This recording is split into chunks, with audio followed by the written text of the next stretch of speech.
Hi, everybody. It is Tuesday, September the 29th. And tonight is the presidential debate. So we'll talk about that in a second. Let's go ahead and start our daily podcast. It is Tuesday, September the 29th. Of course, we always look at the weather forecasts. You can always count on me, courtesy of Weather Underground. As you know, it's going to be an amazing week here. 77 today, 79 tomorrow. Oh my goodness. So this is definitely an extension of summer. It's going to be nice for the next week. I'm taking off, as you know, to Fort Lauderdale, Miami tomorrow with my friend and roommate, Mikey. So we're going to be off and about from tomorrow through Monday. And I'm going to be cheering on the Seahawks, the 3-0 Seahawks on Sunday at Hard Rock Stadium in Miami. I'll be cheering on the Seahawks. So look for me. Tonight, oh my God, this is going to be like the most major event, literally. uh, I am so looking forward to tonight.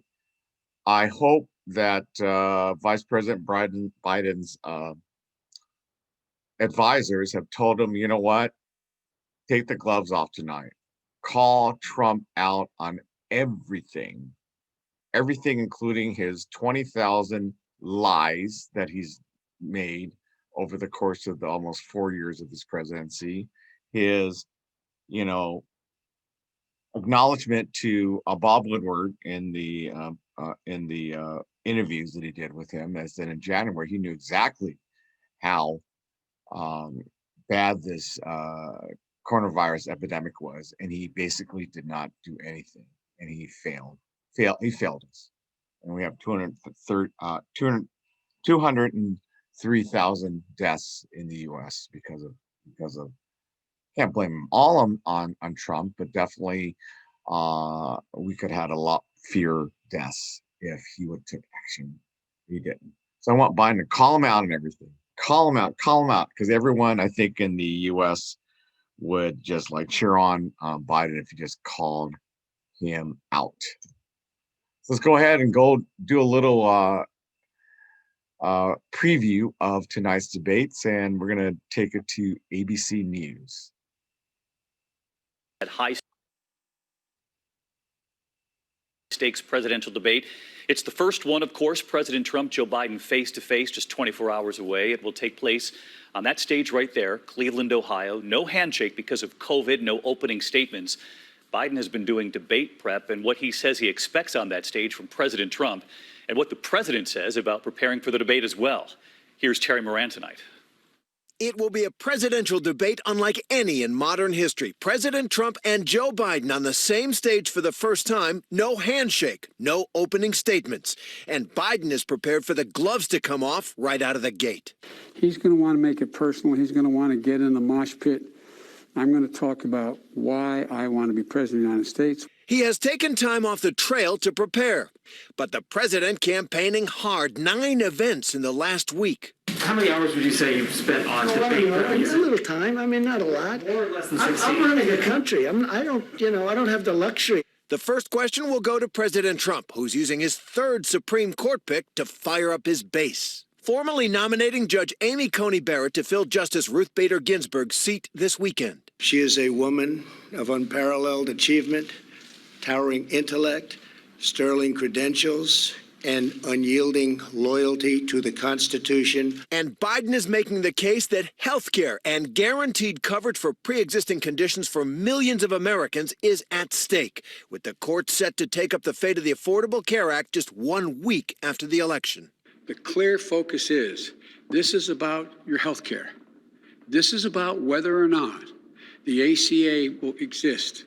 This is about whether or not pre-existing conditions will continue to be covered. He's heading into tomorrow with a 10-point lead in national polls of the president, and he'll be in his element with 26 vice presidential and presidential primary debates under his belt. But this time he'll be head-to-head with a president who acknowledges he began prepping weeks ago. Here's what Biden said about that to David. The president said he's already prepping for the debates. Are you? So am I. I can hardly wait. Who's playing Trump? I'm prepping. And in these final hours before the debate, Biden says going up against Donald Trump is a whole other ballgame. What do you have to do to win the debate? Just tell the truth. Let's get to Terry Moran tonight. Terry, tomorrow night's debate, you've got this new reporting on the president's taxes, of course, coronavirus here in the U.S., the Supreme Court vacancy, plenty for our colleague Chris Wallace over at Fox News to get to tomorrow night. It should, David, be a meaty debate on paper, but let's see. Those topics that Chris Wallace have chosen, 6 topics, 15 minutes each, the Trump and Biden records, the Supreme Court, the coronavirus pandemic, the economy, race and violence in our cities, and the integrity of our elections. But I think voters are also going to get a good look at both men under pressure at length, really for the first time. David? 36 days to go. Terry Moran, thank you. Of course, again, that crucial first debate tomorrow night. ABC News with a special edition of 2020 starts at 8 p.m. Eastern, followed by the debate right here at 9.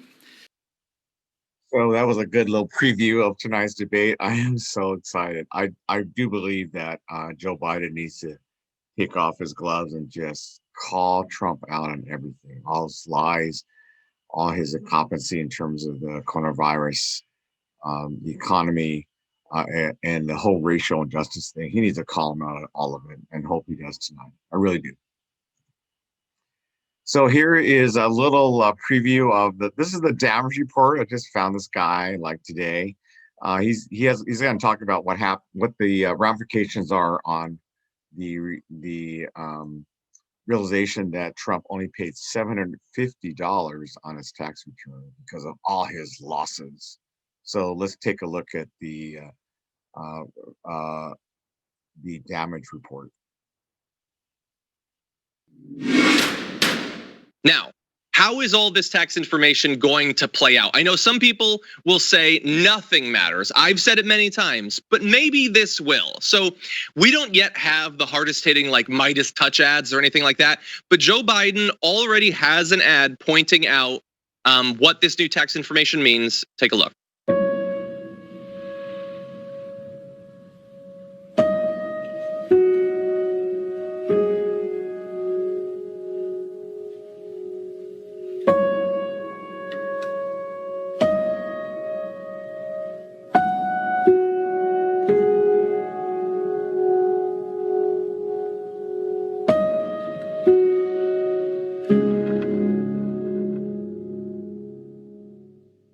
I mean, look, that's a first draft. It could be only about 100 times stronger, but you kind of get the idea. Like, we've all been paying into this, and not just in a random year. We've all been paying into this and contributing to America in the hardest year that we've had in living memory, while he's just skating by, enriching himself, and in no way contributing to the country. I do think that is going to affect some people. I don't know how many, but in a close election, it's going to affect some people. Yeah, my only problem with that ad is the music. It's just such a downer. I need like more of something on par with the absurdity, like a Benny Hill, you know. Like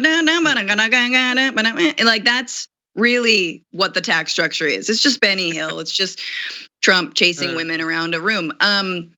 Yeah, I also think it's important to notice who was in that group: teachers, nurses, firefighters, people who we're calling essential, people who we're sending back to work in person despite COVID not going anywhere, getting worse for sure.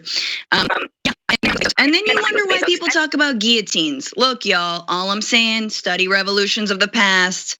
The rich need to get it together. Otherwise, we're gonna figure out how to eat them somehow. Somehow it's gonna happen, probably. Yeah. It might have been a few months since we've been regularly talking about wealth taxes, but wealth taxes have got to come. And I don't know, Donald Trump is proving it. Bezos and the other billionaires spent the last quarter proving it. Yeah. Well, hope you enjoyed that damage report from John Itarola. Challenging name to it's kind of cute though. Okay, actually, this is one of my favorite people, Nate Silver, 538.com. He used to work for the New York Times as a statistician and poll expert for the New York Times, and he created this site called 538.com. It was acquired by ABC News a few years ago. So he works for ABC News, but he's gay. Yay, another gay guy. So Nate Silver's going to talk about polls because obviously people have been like skeptical of polls, obviously since the 2016 when the polls said that Hillary was going to win.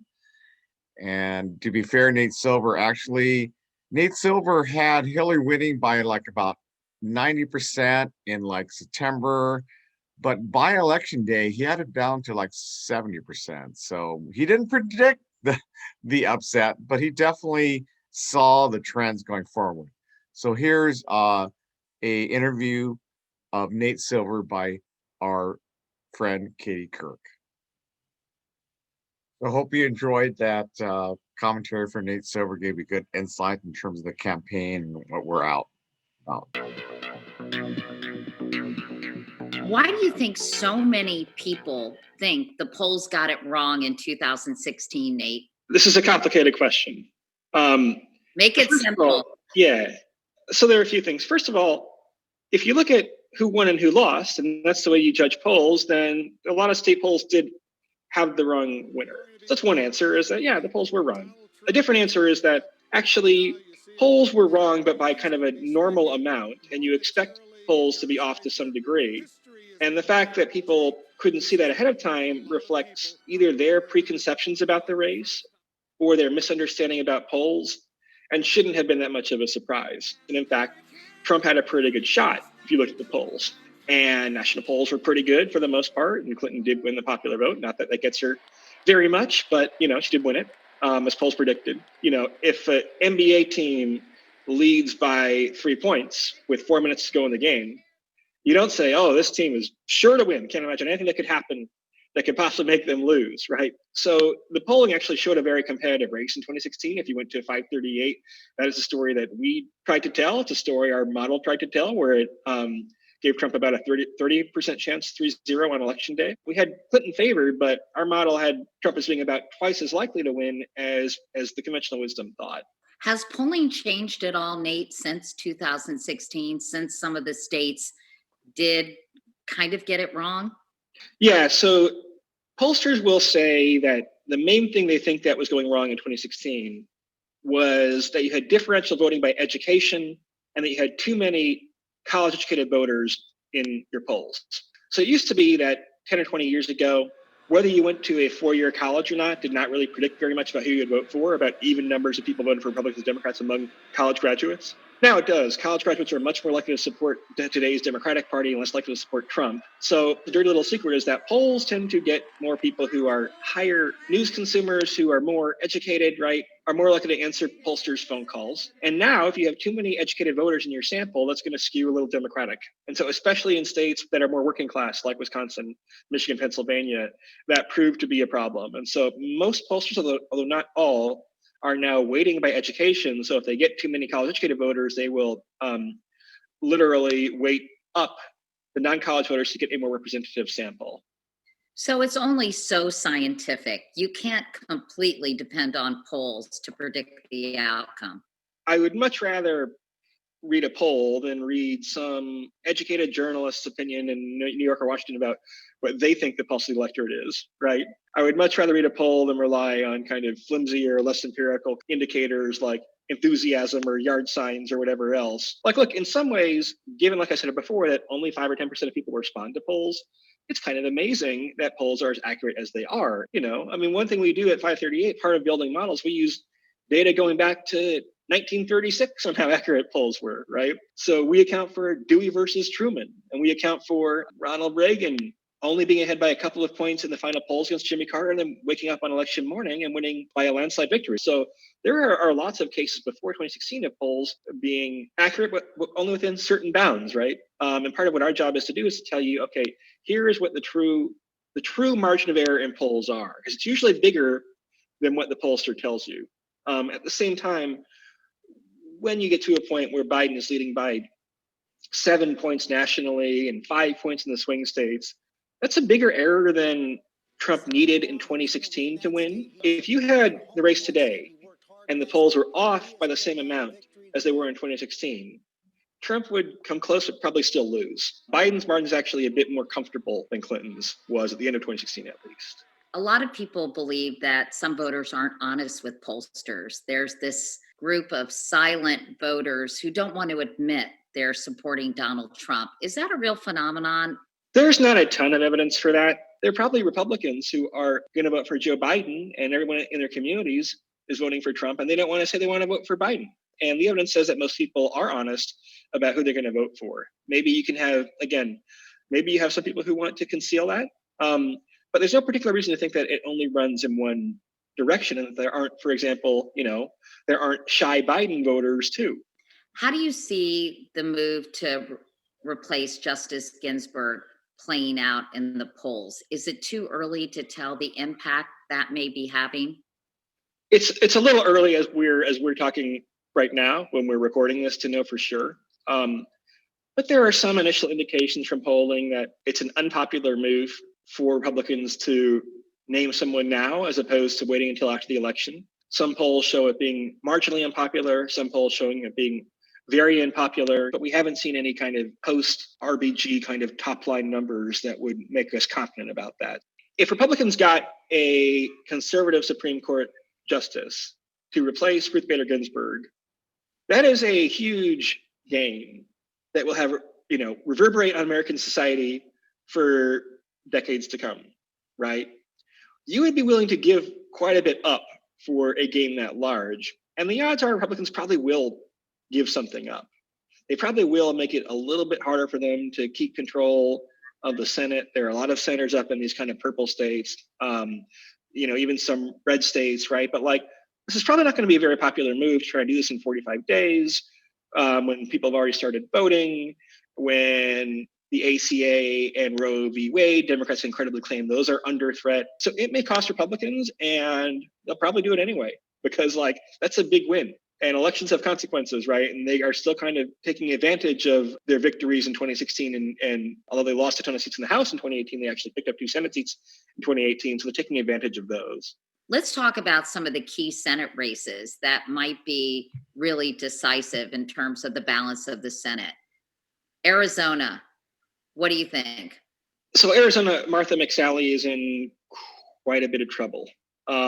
She's been behind in almost every poll almost all year. Donald Trump is also behind in the presidential race in Arizona. Mark Kelly is an appealing candidate, the Democrat there. McSally, remember, lost 2 years ago, was appointed to the other Arizona seat. I also don't think that the Ginsburg slot becoming available is going to help her. I mean, she's kind of been very conservative, and I think will probably be more conservative than voters there might want. It's not for sure, right? It's not a 20-point lead for Kelly or something, right? But she's probably the single most likely member to lose her seat.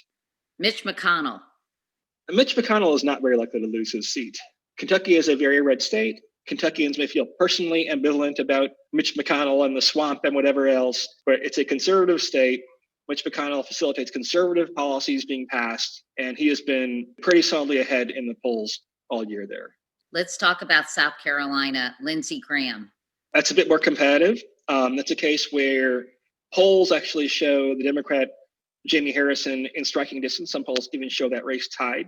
It's kind of one of these classic races where will the race kind of come home for the home team down the stretch run, by which I mean usually in a red state, if it's close in mid-September, the Republican tends to win, and the reverse in blue states. At the same time, Lindsey Graham has kind of flip-flopped from being sort of a maverick to being very pro-Trump. He's also flip-flopped from saying, I don't think we should name Supreme Court justices during election years, to just kind of being very gung-ho about it now. So he might be unique. I mean, he might be the one where, even though it's a red state, that he has enough kind of personal issues and kind of pisses everyone off. If you're a moderate, you can no longer trust him. If you're a conservative, you may never have trusted to begin with, right? Where, I don't know. I think he will probably win. He's a favorite in our model, but I wouldn't call him safe. What are some of the other key Senate races that we should talk about, Nate?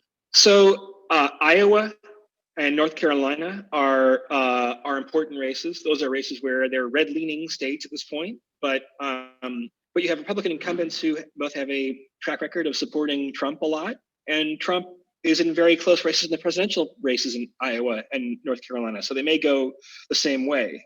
Montana, you have Steve Bullock, who is a Democratic governor in a red state. Montana at the local level can sometimes be more purple. I think that's actually the race where the Ginsburg slot becoming available may help Republicans. That might be kind of the exception to the rule, because Montana is red enough, especially around issues like abortion, where they might just say, okay, you know what, I might like Steve Bullock in the abstract, but actually we in Montana like our conservative Supreme Court, so we're going to vote for the Republican incumbent Steve Daines instead. Is Susan Collins in trouble? She's in a lot of trouble. Being in trouble is not the same thing as losing. She has been, I don't know if she's been counted out before, right? But she has been an institution in Maine for a long time. And therefore, it's a bit risky to assume very much about Susan Collins. But she has been behind Sarah Gideon in the large majority of polls in Maine. That lead may be growing a bit. Biden is polling decently well in Maine. And although Susan Collins is one of the senators who has said, actually, I think we should hold off until after the election, I'm not sure that bringing back memories for voters of Kavanaugh and that process will be the thing that Susan Collins wants. Before we get into the nitty gritty, you've identified at 538 some perceptible shifts in some of those states. What are they? Over the past month or two, there are some states that have gotten better for Joe Biden and some that have gotten better for Trump. For Biden, he has seen a lot of growth in his margins in Arizona. He has seen also a lot of good polling in Maine, Minnesota, and Wisconsin. So those are important states, especially Wisconsin and Arizona. And Biden has had polls that I'm sure his campaign finds very reassuring there. On the flip side, Biden once had a lead in Florida that has drifted down to more of a tie. Democrats don't need Florida, but you have a lot more options for Democrats if you have Florida. It has a lot of electoral votes. Also, Pennsylvania has polled closer than Wisconsin and Michigan. So despite Biden being from there, Pennsylvania is a long way from locked up, pretty competitive state. And so even though Biden's doing pretty well overall, he would feel a lot more secure if he weren't kind of losing ground in polls in those two states, Florida, Pennsylvania. At the same time, Trump cannot be happy with polls in Arizona, Wisconsin, and Minnesota.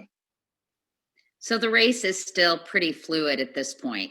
I don't know if it's fluid. I'd say that there's a lot of news in the country today. It is too soon to say that there can't be more developments that happen, obviously, between COVID and the economy, and now the Supreme Court pick and the racial protests and the civil unrest and violence around those sometimes, right? And everything else, and a vaccine, right? And the usual October surprise. There's a lot of news that could still affect the race. There are 3 debates to be had from now until November.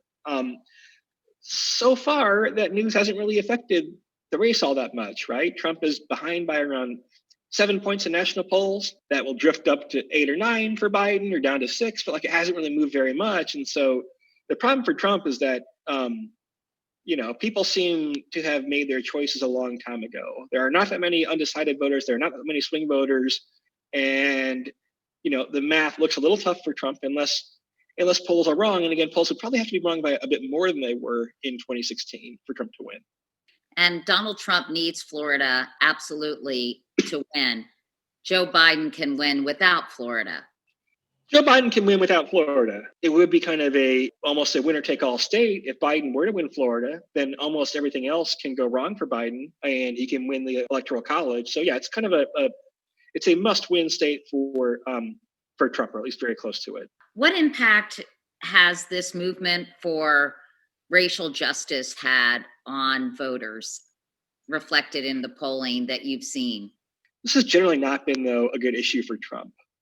People do not trust Trump on handling race relations. They did not like his response to the protest when he did the kind of Bible photo shoot in Washington, D.C., outside the White House. That was one of the lowest moments in the polls. He lost ground there. There is also evidence that his law and order campaign was not successful. There were a bunch of polls of Wisconsin and Minnesota conducted shortly thereafter after Trump tried to pivot to a law and order theme, and they showed Trump not gaining ground, maybe losing ground. So I don't know. I know Trump thinks it's a winning issue for him, but people generally don't trust Trump on issues related to the protest, race, violence, right? They may, even if they agree with Trump that there is a problem and that these protests have become violent in some states, they definitely do not think, by and large, that Trump is the solution to that problem. They think that he kind of fans the flames. Is there a particular issue that is really helping Joe Biden?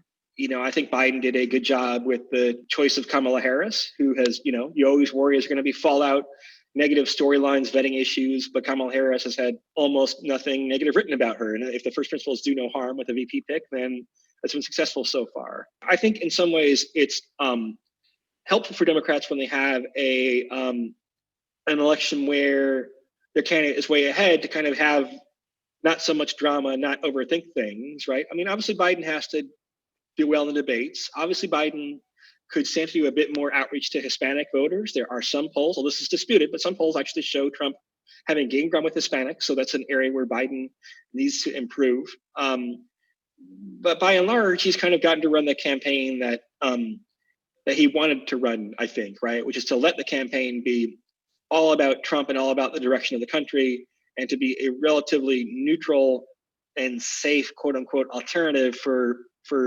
moderates and independents. Look, I think there is a 25% chance that Trump wins. I believe our model. And a lot of those do involve a comeback of some kind rather than the polls being wrong on election day. And Trump still needs to find a way to make the race closer. Can he do that? I don't know. I would rather be in Biden's position.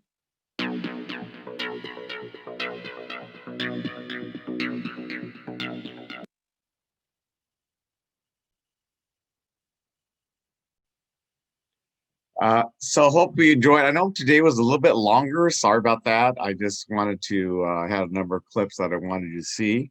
I'm off tomorrow to Florida, to Fort Lauderdale and Miami. So I may or may not do a daily broadcast. I may do one. I do probably one, but I'm going to be in vacation holiday. So I'm going to take a break between tomorrow. September 30th, and I return back to Seattle on Monday, the 5th. So I'll probably do my first daily broadcast back on the 6th. Hope you guys have a wonderful week. It's going to be awesome in Seattle. It's going to be upper 70s. That's perfect for Seattle. So have a great time in Seattle. Take care. Cheers.